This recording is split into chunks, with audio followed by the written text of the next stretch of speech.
is the difference between living a long life and living a healthy one, and starting healthy habits in maybe your 20s or your 30s, if you have the opportunity, that can really set the foundation for decades of energy, strength, and most importantly, independence. Joining us now to share ways to maximize our healthy years is Scott Itano, a family medicine doctor at Kaiser Permanente Northgate Medical Center. Hey there, Scott. How are you? I'm good. Thanks for having me, Mireya. Oh my gosh. Okay, so we were just nerding out on exercise talk and how it's more than looking good. I mean, we all want to look our best, but it's about independence. It's about your lifelong health. So break it down for us. What is the difference between your lifespan and your health span?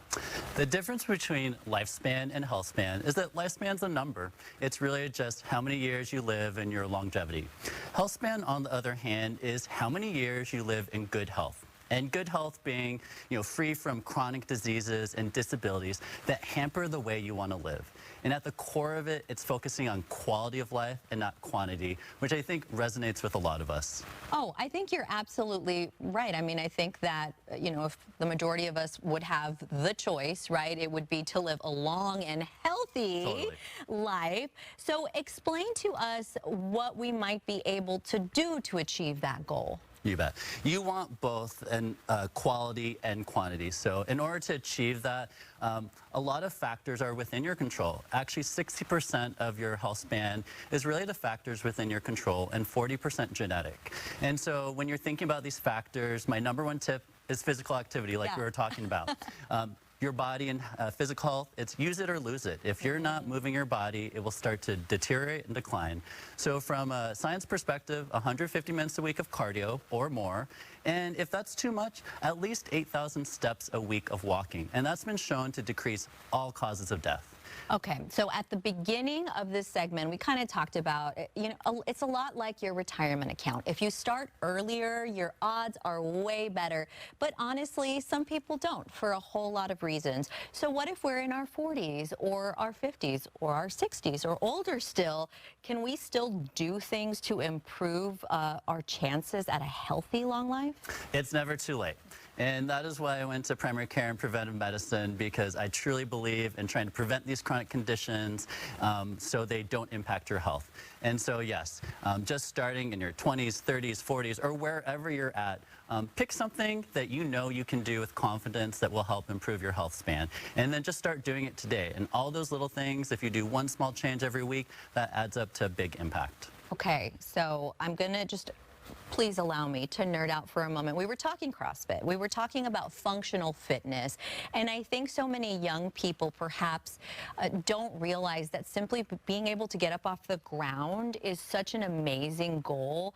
If we're older, what are some things that we can do movement-wise to make sure we don't lose these all-important skills? So when I think of physical health and healthy aging, there's three big categories.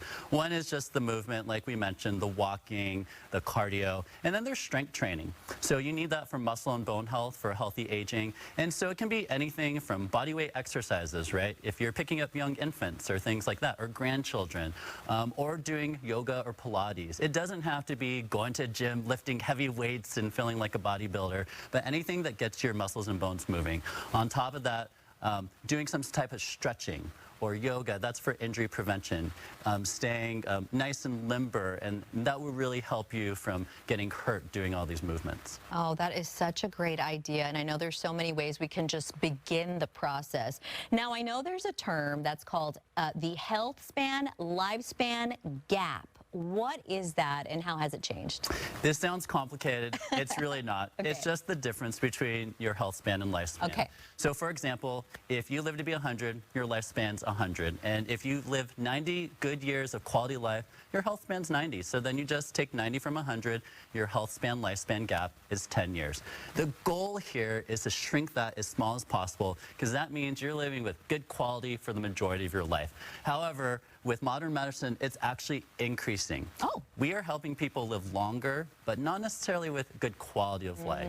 And so that's something, a key takeaway here is you've got to start working on this early so you have that quality with the duration. Oh my gosh, and we live in such a beautiful place. So go on a walk, y'all, my goodness. Scott, thank you so much for sharing all this wonderful advice. Happy to be here. Yeah, a great conversation. We want to improve our lifespan and our health span as well.